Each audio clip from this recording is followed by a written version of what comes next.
नींद नहीं आ रही है, रील देख रहे हो। अगर विवेक, मान लो नींद नहीं आ रही है और विवेक है तुम्हारे पास, पढ़ोगे कि पढ़ेंगे और खड़े होकर पढ़ेंगे? पढ़ेंगे और खड़े होकर पढ़ेंगे। ताश खेल रहे हो, जब तुम फर्स्ट रैंक आए हो और मुस्कुरा रहे हो, उस मुस्कुराहट की कोई कीमत नहीं। तुम हार गए और मुस्कुरा रहे हो, बहुत कीमती मुस्कुराहट है वो।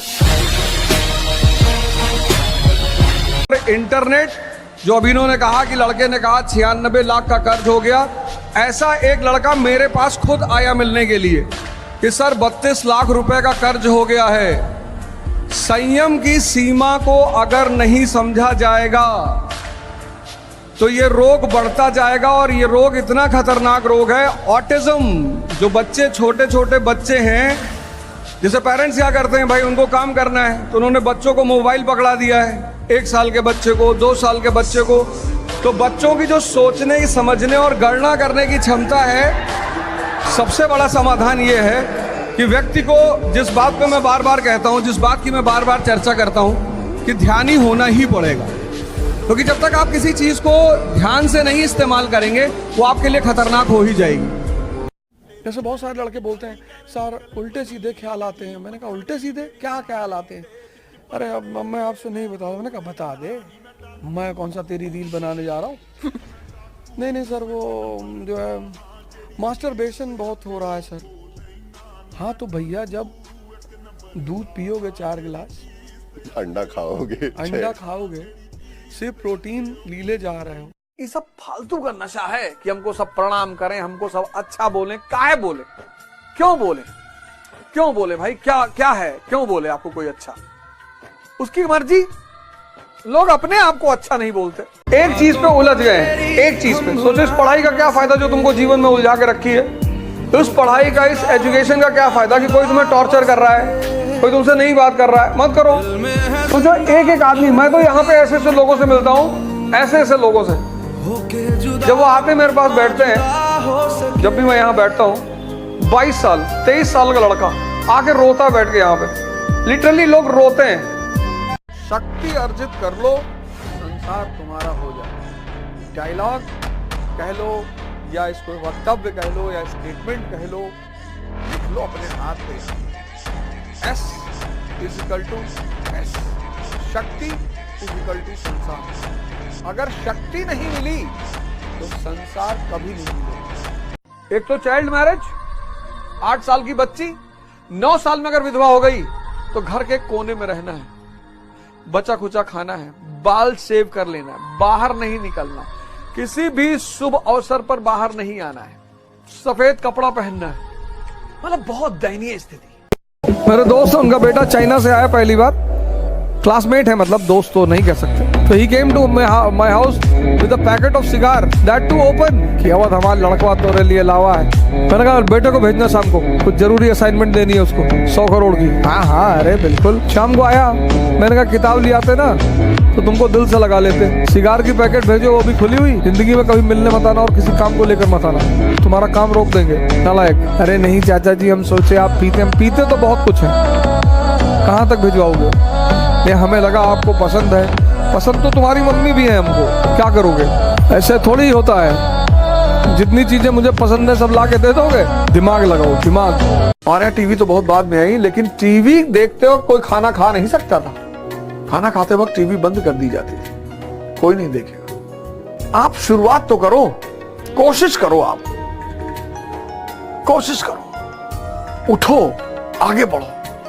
सने सने परिवर्तन होगा, धीरे धीरे, लेकिन अमर परिवर्तन होगा। अपना समय खुद को दो। नहीं पढ़ने का मन कर रहा है, जिम में रहो, शरीर बनेगी। नहीं पढ़ने का मन कर रहा है, मंदिर, मस्जिद, गुरुद्वारे में बैठो, दिमाग मजबूत होगा। अपना समय किसी को मत दो। फॉर्मूला जीवन में एक ही है। एक दुनिया में एक शब्द है, वो शब्द जिसको समझ में आ गया, उसके जीवन की 90% परेशानियां खत्म हो गई। और उस शब्द का है इंटरेस्ट। इस दुनिया में माँ बाप को छोड़कर आपके साथ जो भी दूसरा आदमी आता है वो इंटरेस्ट की वजह से। अभी तो नीट के लड़कों को पढ़ाएंगे अगले साल से। केमिस्ट्री, आजकल होमवर्क कर रहे हैं, नोट्स बना रहे हैं, पढ़ रहे हैं उसको। बेचारे सुसाइड कर रहे हैं ना, छोटे छोटे बच्चे जल्दी प्रेशर में आते हैं, दबाव में आ जाते हैं, घबरा जाते हैं। छोटे बच्चे हैं ना, 14 साल 15 साल से तैयारी कर रहे हैं, तो वो बहुत कच्ची सी उम्र है, उसमें वो बहुत जल्दी इम्पेशेंट हो जाते हैं और माँ बाप तुरंत कंपैरिजन करने लगते हैं। जितना अंदर शांत होते चले जाओगे उतनी बाहर उपलब्धि होती चली जाएगी, और अगर अंदर अशांत रहे तो बाहर माइनस में रहोगे। मैं जानता हूं कि बहुत सारे लोग मुझसे बहुत नाराज रहते हैं, अच्छी बात, सबको खुश नहीं किया जा सकता, आप सर्कस के जोकर नहीं हैं। ये जो मॉडर्न एजुकेशन आई, इसने क्या किया, इस सिद्धांत को भुलवा दिया लोगों। कहती पढ़ो, पढ़ के आईएएस बन जाओगे, पीसीएस बन जाओगे, डॉक्टर बन जाओगे, इंजीनियर बन जाओगे, और बन भी गए तो भी परेशान हो, वैसे तो बहुसंख्यक बने ही नहीं। इसलिए आज की जो हमारी शिक्षा व्यवस्था है ये फेल है, टोटली फेल है, टोटली। ये व्यक्ति में अंतर्दृष्टि नहीं पैदा कर पा रही है, ये व्यक्ति में रैशनलिज्म नहीं पैदा कर पा रही है, ये व्यक्ति में समझ नहीं पैदा कर पा रही है। और इसके बिना शिक्षा, इन सब के बिना शिक्षा मरुस्थल के समान। मतलब आप पढ़े 15 साल और अंदर दृष्टि ही नहीं पैदा हुई, उस शिक्षा का कोई उपयोग नहीं, खत्म। वो शिक्षा आपको नौकर भले बना दे, खुशी नहीं रख पाए, और कोई बड़ी उपलब्धि आपको जीवन में कभी नहीं। जब भी मैं कभी ट्रोल होता हूं तो सबसे पहले वीडियो मेरे पास वो भेजते हैं जिनको खूब मजा आ रहा होता है मेरी ट्रोलिंग का, सबसे पहले वही भेजते हैं। अरे भैया अवल बहुत बुरा हो रहा है, तुमको ऐसे ऐसे बोल रहे हैं लोग। जो मेरा शुभचिंतक है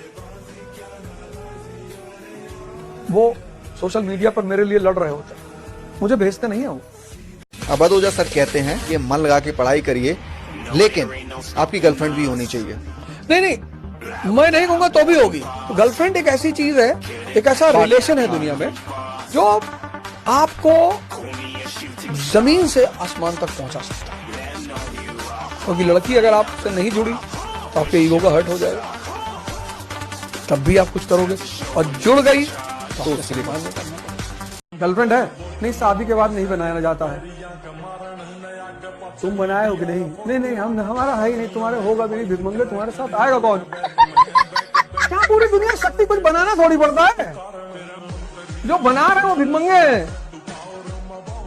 तुम गाय किसी को रोल्स रॉयस गिफ्ट कर दिए, चलो जाओ, खुद ही बोलेगी कि 4 बार आई लव यू बोलूं? हाँ कोई नहीं। मौलाना ने पंडित जी से कहा कि पंडित जी अगर तुम एक रात हमारे कब्रिस्तान में बैठ जाओ तो तुमको 10,000 रुपया दें। हमारे कब्रिस्तानों में तो भूत और जिन्नात शाम को 7 बजे के बाद ऊपर आके बैठ जाते हैं। अरे पंडित जी ने कहा मैं महामृत्युंजय जाप कर चुका हूँ 1 लाख, तंत्र मंत्र करने में जिन्नात उन्नात से मैं नहीं डरता, 50 भूतों को तो मैंने खुद ही पाल रखा है। मौलाना ने कहा अच्छा आज रात हमारी कब्रिस्तान में बिता कर दिखाओ। पंडित जी चले गए। मौलाना ने कहा कि आज रात सिर्फ रहना नहीं है, डंडा ले जाओ और कब्र पे गाड़ देना और डंडा पकड़ के खड़े रहना। पंडित जी गए तो पंडित जी धोती पहने थे, धोती जमीन से लग रही थी, और जब उन्होंने डंडा गाड़ा तो धोती के साथ डंडा अंदर चला गया। तो जब वो पलटे तो धोती तो डंडे में फंसी थी। उनको लगा कि पकड़ लिया इसने, पंडित जी को लगा पकड़ लिया, पंडित जी निकल लिए। आचार्य जी रहते थे, उनकी बड़ी खूबसूरत बेटी थी और उनके 3 शिष्य थे। तीनों उस लड़की को बहुत प्यार करते, तीनों बड़े योग्य थे। लड़की को भी लगता था कि योग्य तो तीनों हैं, तो शादी किससे करूं? और जब लड़की ये सुनिश्चित नहीं कर पाई कि विवाह किससे किया जाए, तो एक दिन लड़की ने आत्महत्या कर लिया। लड़की ने आत्महत्या कर लिया, तीनों बड़े निराश हुए, गए उसका दाह संस्कार किया। तो एक शिष्य तुरंत सन्यासी बन गया, वहीं धूनी लगा ली उसने उसकी कब्र के पास। दूसरा फकीर बन गया, उसे पता था कि हिंदुस्तान में कुछ संत हैं फिर से जीवित करने का मंत्र जानते हैं। तीसरा वो डेली जाता था, मृत शरीर पे मसाला लेप लगाता था। अब ये सिलसिला कुछ वर्षों तक चला। तो वो जो घूम रहा था चारों तरफ, उसे एक दिन कुछ महात्मा लोग मिल गए, वो उस मंत्र को जानते थे। उसने उनकी सेवा की, उन्होंने उसे वो मंत्र सिखा दिया और वापस आकर उसने उस युवती को फिर से जिंदा कर दिया। तीनों दावेदार फिर खड़े हो गए, लड़की को किससे विवाह करना चाहिए। जो मंत्र सीख कर आया, उसने पुनः जीवन दिया, वो पिता तुल्य है। जिसने उस शरीर की सेवा की 4 साल तक, वो पुत्र का धर्म है। जिसने अपनी ही जिंदगी दांव पे लगा दी, यही प्रेम की कसौटी है। प्रभु हनुमान कलेजा तोड़ के दिखा रहे कौन है अंदर? राम। लंका से लौट कर आए विजयी होकर, सीता मैया ने सबको कुछ न कुछ दिया, हनुमान जी के लिए कुछ बचा ही नहीं। हनुमान जी के लिए कुछ बचा ही नहीं। तो मोती की माला पहनी हुई थी, उन्होंने निकाल कर दे दी। हनुमान जी ने जब मोती की माला ली, एक एक मोती निकाल के पूछ के देखा, सबको बड़ा आश्चर्य हुआ, ये क्या कर रहे हो यार हनुमान जी? तो सीता मैया ने कौतूहलवश पूछ लिया, ये हनुमान क्या कर रहे हो? बोले देख रहा हूं कि इस मोतियों में राम है कि नहीं। आपने कहानी सुनकर टाल दी होगी। इस कहानी का मैसेज है कि जड़ में आनंद नहीं है। मोती क्या है? जड़, मैटर। आनंद किसमें है? चैतन्य में, राम। आज का युवा पूछता है कि हस्तमैथुन महीने में कितने बार करना चाहिए, और वो आचार्य रजनीश, अरे वो कह रहा है एनर्जी है यार, भगा दिए उसको सब। वो समाज जो कहता था कि अरे ओशो बड़ी गंदी बातें, सेक्स की बातें कर रहा है, आज उसी समाज का बेटा खुले मैदान में मंच पे बैठे एक डॉक्टर से पूछ रहा है कि जी मैडम, वो गुरुजी कितना महीने में कितनी बार हस्तमैथुन? अब समाज को दर्द नहीं हो रहा है। 17 ईयर्स पे आपके सामने माँ बाप की चुनौती खड़ी हो जाती कि भैया कुछ कर लो, भैया परिवार के नाम इज्जत बचा लो, हाथ जोड़ते पढ़ लो, भैया नौकरी, भैया कुछ। वहां से आपके ऊपर प्रेशर बिल्डअप होता है। 27 में आपके ऊपर फ्रेंड्स का प्रेशर हो जाता है कि वह फलाने और कनाडा में रह रहे हैं और 2 करोड़ का पैकेज है। 37 में आपके ऊपर वाइफ और बच्चों का कि वो देखो पड़ोस वाले वो कर लिए, ये घर ले लिए, हम ये छोटे घर में। श्रीवास्तव की बीवी देख रहे हो, 80,000 की साड़ी पहन के आई थी, और ये गई थी 6,000 का पहन के। 47 में आपके ऊपर सोसाइटी का दबाव हो जाता है कि भैया बेटीवा की शादी कब करोगे, और 57 में आपके ऊपर रिटायरमेंट का दबाव हो जाता है। उसके बाद अगर आप मोदी जितने पावरफुल हैं तो आपके पास 140 करोड़ का परिवार होगा, नहीं तो आप वृद्धाश्रम में जाएंगे।